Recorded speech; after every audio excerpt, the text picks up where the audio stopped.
जय श्री कृष्ण। आप सभी का हमारे YouTube चैनल पर हार्दिक स्वागत है। आज की इस वीडियो में आप सभी सुनेंगे देवशयनी एकादशी व्रत की पौराणिक कथा। तो आइए सुनते हैं। धर्मराज युधिष्ठिर ने कहा कि हे केशव, आषाढ़ शुक्ल एकादशी का क्या नाम है, इस व्रत के करने की विधि क्या है और किस देवता का पूजन किया जाता है। श्री कृष्ण कहने लगे कि हे युधिष्ठिर, जिस कथा को ब्रह्मा जी ने नारद जी से कहा था वही मैं तुमसे कहता हूँ। एक समय नारद जी ने ब्रह्मा जी से भी यही प्रश्न किया था। तब ब्रह्मा जी ने उत्तर दिया कि हे नारद, तुमने कलयुगी जीवों के उद्धार के लिए बड़ा उत्तम प्रश्न किया, क्योंकि देवशयनी एकादशी का व्रत सब व्रतों में उत्तम है। इस व्रत से समस्त पाप नष्ट हो जाते हैं और जो मनुष्य इस व्रत को नहीं करते वे नरकगामी होते हैं। इस व्रत को करने से भगवान विष्णु प्रसन्न होते हैं। इस एकादशी का अन्य नाम पद्मा भी है। अब मैं तुमसे एक पौराणिक कथा कहता हूँ, तुम मन लगाकर सुनो।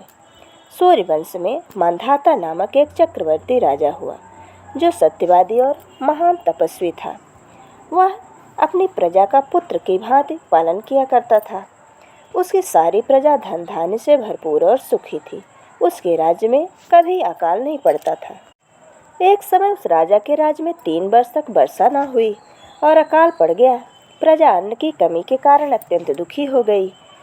अन्न के न होने से राज्य में एक जात भी बंद हो गए। एक दिन प्रजा राजा के पास जाकर कहने लगे कि हे राजा, सारी प्रजा त्राहि त्राहि पुकार रही है, क्योंकि समस्त विश्व की सृष्टि का कारण वर्षा है। वर्षा के अभाव से अकाल पड़ गया है और अकाल से प्रजा मर रही है। इसलिए हे राजन, कोई ऐसा उपाय बताओ जिसमें प्रजा का कष्ट दूर हो। राजा मांधाता कहने लगे कि आप लोग ठीक कह रहे हैं। वर्षा से ही अन्न उत्पन्न होता है और आप लोग वर्षा न होने से अत्यंत दुखी हो गए हैं। मैं आप लोगों के दुखों को समझता हूँ। ऐसा कहकर राजा कुछ सेना साथ लेकर वन की तरफ चल दिया। वह अनेक ऋषियों के आश्रम में भ्रमण करता हुआ अंत में ब्रह्मा जी के पुत्र अंगिरा ऋषि के आश्रम में पहुँचा।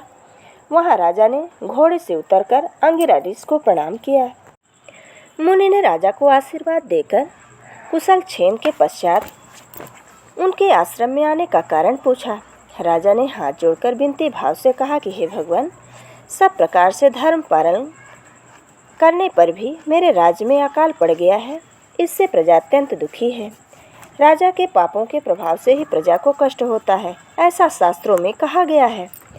जब मैं धर्मानुसार राज्य करता हूँ तो मेरे राज्य में अकाल कैसे पड़ गया, इसके कारण का पता मुझको अभी तक नहीं चल सका। अब मैं आपके पास इसी संदेह को निवृत्त कराने के लिए आया हूँ। कृपा करके मेरे इस संदेह को दूर कीजिए, साथ ही प्रजा के कष्ट को दूर करने का कोई उपाय बतलाइए। इतनी बात सुनकर ऋषि कहने लगे कि हे राजन, यह सतयुग सब युगों में उत्तम है। इसमें धर्म के चारों चरण सम्मिलित हैं, अर्थात इस युग में धर्म की सबसे अधिक उन्नति है। लोग ब्रह्मा की उपासना करते हैं। केवल ब्राह्मणों को ही वेद पढ़ने का अधिकार है। ब्राह्मण ही तपस्या करने का अधिकार रख सकता है, परंतु आपके राज्य में एक शूद्र तपस्या कर रहा है। इसी दोष के कारण आपके राज्य में वर्षा नहीं हो रही। इसलिए यदि आप प्रजा का भला चाहते हो तो शूद्र का वध कर दो। इस पर राजा कहने लगा कि महाराज, मैं उस निरपराध तपस्या करने वाले शूद्र को किस तरह मार सकता हूँ। आप इस दोष से छूटने का कोई दूसरा उपाय बतलाइए। तब ऋषि कहने लगे कि हे राजन, यदि तुम अन्य उपाय जानना चाहते हो तो सुनो। आषाढ़ मास के शुक्ल पक्ष की पद्मा नाम की एकादशी का विधि पूर्वक व्रत करो। व्रत के प्रभाव से तुम्हारे राज्य में वर्षा होगी और प्रजा सुख को प्राप्त होगी, क्योंकि इस एकादशी का व्रत सब सिद्धियों को देने वाला है और समस्त उपद्रवों को नाश करने वाला है। इस एकादशी का व्रत तुम प्रजा, सेवक तथा मंत्रियों सहित करो।